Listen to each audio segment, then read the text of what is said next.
Bonjour à tous. Devant moi, j'ai un iPhone avec iOS 26 et laissez-moi vous montrer comment protéger votre vie privée.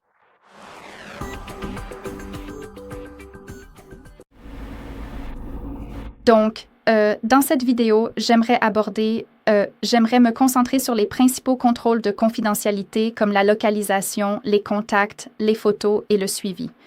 Je voudrais expliquer à quoi ils servent et comment bien les gérer, car la gestion de ces sections, est nécessaire au moins une fois. Alors, laissez-moi commencer par les services de localisation. Nous devons ouvrir les réglages. Laissez-moi revenir en arrière pour vous montrer le chemin complet. Ici, dans les réglages, faisons défiler et trouvons la section confidentialité et sécurité. Et pour être honnête, c'est la seule section dans laquelle nous allons naviguer. Donc, concentrez-vous simplement sur la confidentialité et la sécurité. Ici, tout en haut, nous avons les services de localisation. Alors, appuyons dessus. Et maintenant, nous avons la liste de toutes les applications qui utilisent actuellement la localisation, c'est-à-dire qu'elles ont accès à la localisation et à quel moment elles y ont accès. Donc, par exemple, lors de l'utilisation, quand partager, jamais, etc.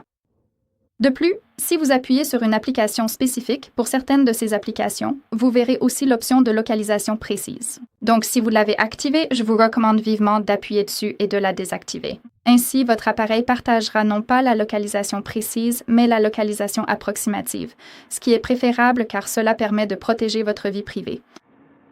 Ici, vous pouvez également décider comment vous souhaitez autoriser l'accès à la localisation.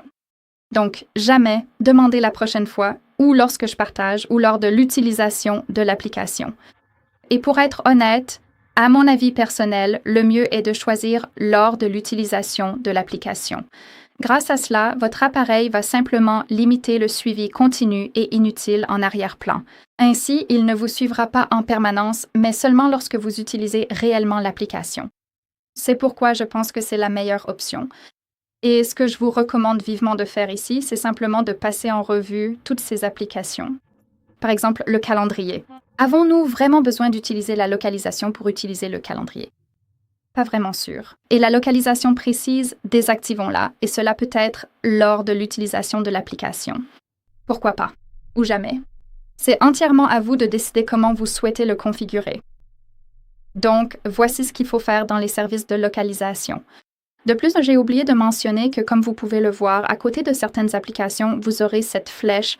Vous pouvez avoir celle-ci, ou je veux dire la grise ou la violette. Et ici, nous avons les instructions. Donc, la flèche violette indique que cet élément a récemment utilisé votre localisation.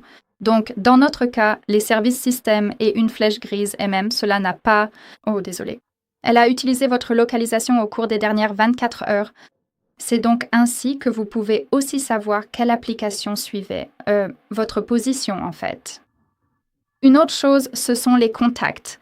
Et pour être honnête, je pense que c'est presque la chose la plus importante. Alors, allons dans les contacts.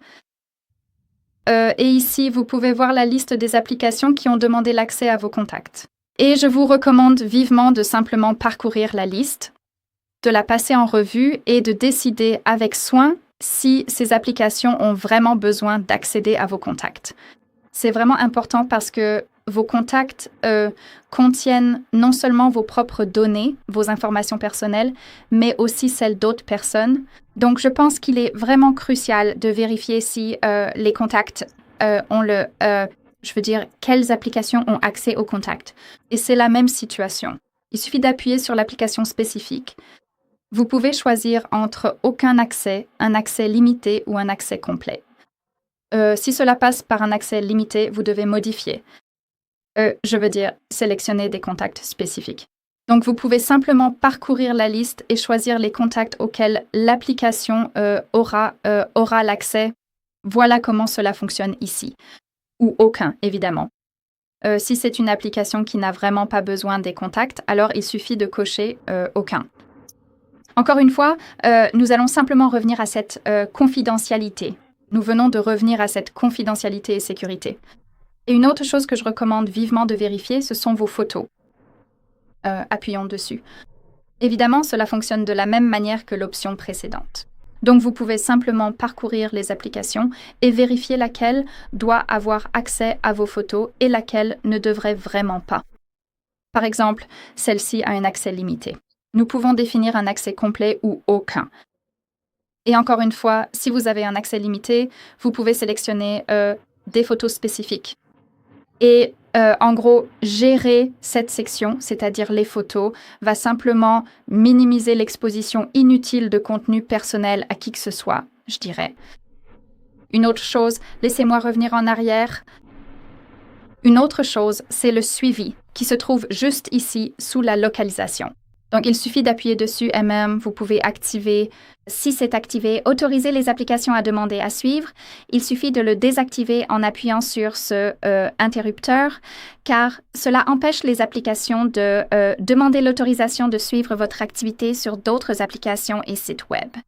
Donc, cela réduit essentiellement ce profilage entre applications en utilisant utiliser MM pour la publicité ciblée, par exemple, et limite la quantité de données comportementales collectées à votre sujet. Soyons honnêtes, nous ne voulons vraiment pas qu'aucune donnée soit collectée à notre sujet. Alors, assurez-vous que cette option est désactivée. Et ce que je recommande aussi vivement pour conclure cette vidéo, pour la résumer, je vous conseille vraiment de développer une habitude simple. Donc, toutes les quelques semaines, vous devriez revenir dans cette section confidentialité et sécurité et je vous recommande vivement de passer en revue toutes les nouvelles applications que vous avez téléchargées et qui, par exemple, ont demandé l'accès à la localisation. Examinez aussi les applications qui ont obtenu l'accès à vos contacts ou à vos photos, car comme nous l'avons dit, ces sections contiennent aussi des données qui ne vous appartiennent pas uniquement, mais aussi à d'autres personnes, et vérifiez également tous les paramètres de l'application après son installation. Et même parce que vous devez être conscient que les autorisations peuvent évoluer avec le temps, par exemple lorsque les applications sont mises à jour ou demandent de nouveaux accès. Donc parfois, il se peut que vous passiez à côté de la situation où l'application a commencé à vous suivre ou quelque chose comme ça. Très bien, donc ce sera tout. Merci beaucoup d'avoir regardé. Merci de vous abonner à la chaîne et de laisser un pouce en l'air.